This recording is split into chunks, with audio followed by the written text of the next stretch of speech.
Hey hoodies, what's up everyone? Come on in, come on in. Make sure you guys on your way in, like and share the video and subscribe to the Hood Table on YouTube, Facebook, IG, Twitter, TikTok. We everywhere. Please and thank you very much. Also, don't forget we have a membership. All you have to do is hit that join button on our YouTube channel to join the membership. Please and thank you very much. Now, today, you guys, we are going to be reviewing and recapping the latest episode of Ruthless, season 4, episode 19, which was called The Ticking Clock. But as usual, I am going to just do a tiny bit of a recap of the last episode, just the end part where basically we saw towards the end of the show, Agent Desiree had got a call from the senator, which was Aaron's father. Aaron was hiding out behind a diner across the street from the sheriff's office, and he had called his father from the payphone and told his father that the sheriff was in on it, and that also the black cop, the Fed, Mac had shot a female deputy. And the next thing you know, before Sheriff Conley and Mac were able to leave for lunch, Agent Kyle was escorting Aaron into the sheriff's office. And that's exactly where we started off at the beginning of episode 19. So we pick back up with Agent Kyle escorting Aaron into the sheriff's station, with Aaron not trying to hold back on his accusations against Mac. Mac tried He tried it. He tried to say that Aaron may still be under the influence of the drugs from the camp. Then, in total disbelief, everyone, including me, watched Mac pull his gun out of his holster and blow his own head off. I could not believe. Y'all, did y'all see that coming? I did not see that coming. I thought he was going to pull out his gun and shoot at Aaron. But Mac, I guess he was like, ain't no way in hell I'm going to allow y'all to see me on the other side of a jail cell. Nah, not me. I ain't going to jail for you, for the Raku, for the highest, for anybody. And then after that, Sheriff Conley, with his slow to draw ass, was put in handcuffs before he could even put a bullet in Aaron himself or anyone else. Also, Aaron, who knows exactly what kind of situation his wife was left in, is terrified that she won't be alive long enough for them to come rescue her. That being the case, the way that Agent Desiree was asking Aaron those questions, she was like, and what else? And what else? What could you tell me? I need to know everything about the cult. I was like, she's asking questions as if they don't have a clue. Like they didn't have a clue as to what all is going on up there. I was just like, don't you know anything? Like, wasn't Matt telling you anything? Was Andrew telling child? I don't know. But as far as the Sheriff Conley, he was then put into the same jail cell as Andrew. Andrew, who was totally confused as to why his own boss would want to take himself out. On the other hand, he was like happy at the same time because he realized Aaron was also there with them. Certainly, Andrew believed that with Aaron's help, he could prove that Andrew was also, that he was also chained up at the compound. I don't know if that's going to work in his favor, but even so, if that didn't work in his favor, Andrew was glad that they finally arrested the sheriff, who he knew all along was in on everything. Andrew said, man, I knew you was in on it. I know everything about you, man. To which the sheriff responded, and I know everything about you as well, including the fact that you were getting fucked up the cornhole by the heights. Have you ever heard it expressed that way before? He said up the cornhole by the highest. That's a new one for me, y'all. That's a new one for me. But anyway, why was Andrew still trying to say those pictures was fake, y'all? No, I know shit wasn't fake, okay? But the highest finally has it safe in his trailer, store his money in. Incidentally, though, they couldn't understand why, for some reason, the instructions for the safe were missing. The house... I don't know where they got the damn safe from. I'm sure they purchased it brand new, but I'm sure the highest was probably thinking like, did they purchase this brand new? Or did they get it from some local pawn shop somewhere? Because in either case, Where are the instructions for the safe? He was asking Daikon, where are the instructions, Daikon, for the safe? So that Daikon could program the safe, of course. Subsequently, now Daikon also had to go see Joan in the finance trailer to get the Wi-Fi hotspot in order to Google some instructions for the safe. As a matter of fact, y'all, why do I get the feeling that Joan must really like Daikon? I don't know. Do y'all get that from her? Or do y'all think she's just totally faking it? I don't know. But every time he approaches her, she's always taking his words the wrong way. He told her, I need your hotspot. Joan gasping, talking about, sir? She was like, sir? Then she was like, oh, the hotspot to the Wi-Fi. Following up with, well, the highest is the one that has the password to the Wi-Fi, Daikon. Yet still acting delusional, Joan asked Daikon, what does he need it for? Because maybe I can help you with whatever it is that you want or need. She just always talking so seductive to him.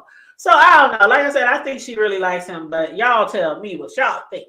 But anyway, Daikon was looking at her as if she was the last thing on earth that he was thinking about stroking. Additionally, though, to needing the password, River was also summoned by the highest. However, before Daikon could figure out what was going on with River, Lewis was able to free him from the punishment trailer. What I didn't quite understand, though, was why River was so doggone anxious. Like, he was so desperate to report the escapees to the highest. In the first place, he wasn't even supposed to be in the trailer or delivering any food to Peter. As a result, he was then overpowered by both of the men so that each of them could escape. In consequence, I do believe that Lewis was really looking out for him, asking him, do you want to be bitten, fool? Like, do you want him to beat your ass? He was like, just take your ass somewhere and find you some doggone clothes and chill the hell out. Like, please and thank you.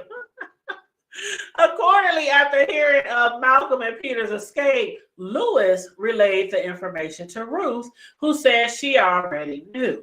For starters, she had already seen Malcolm slip underneath the fence. Nonetheless, it didn't matter since the plans have now slightly changed. Granted that Ruth had become aware of where her daughter and the rest of the children are, she's prepared to leave the camp.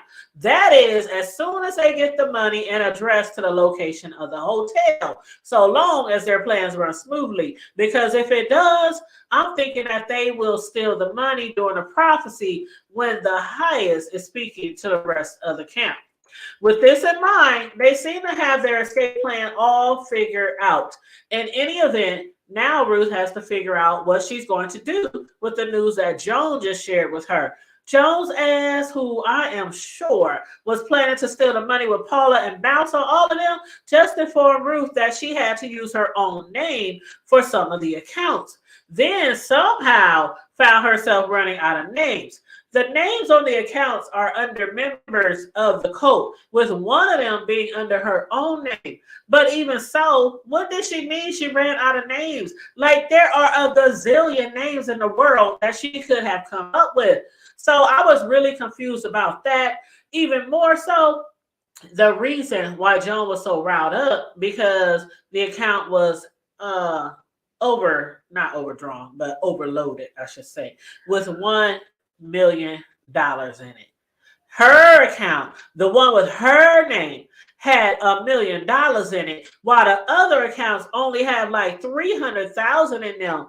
Whereas obviously, if the highest was to see her name, he'll assume that she was trying to steal from him.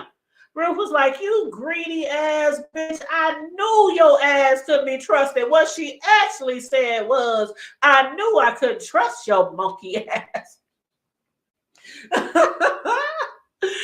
fact, can we start calling Ruth the fixer or calling her Olivia Pope? Because in all honesty, I know she'd be like, these niggas get on my last nerves with all their damn drama.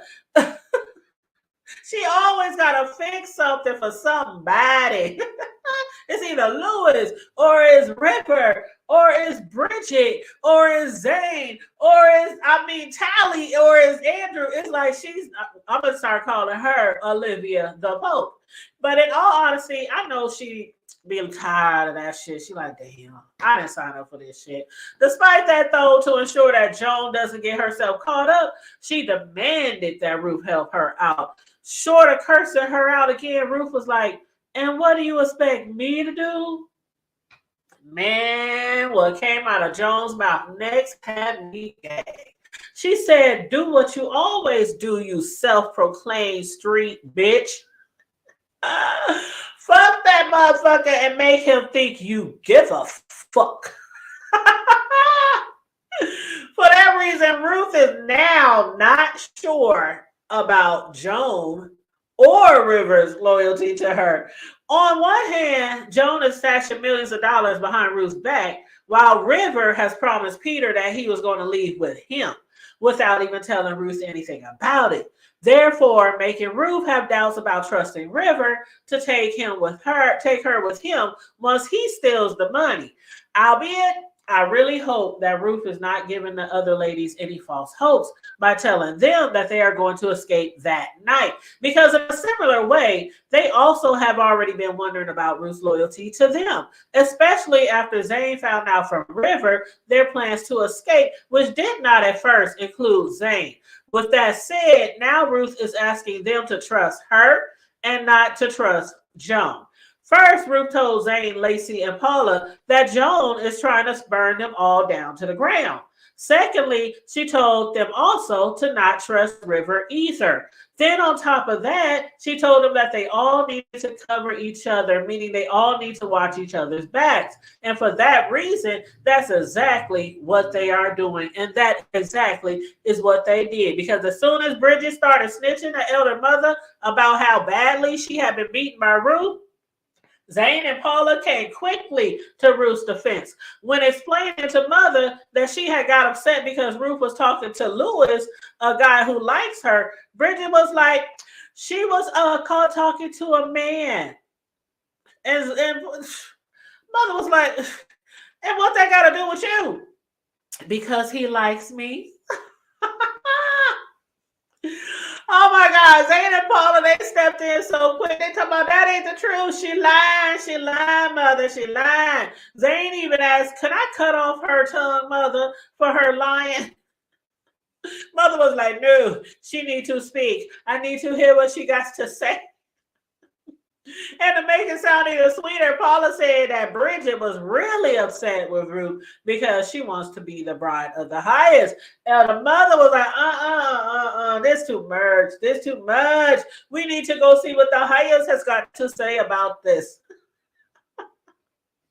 Man, then to wrap things up, let's not forget that the highest also needed Daikon to release Malcolm from the punishment trailer to find out what all the feds have on them, specifically their entry report. The highest wants to know everything that they have on them. So after Mother and Bridget headed off to see the highest, that's when we saw that Daikon has finally realized that both Malcolm and Peter have both escaped from the punishment trailer.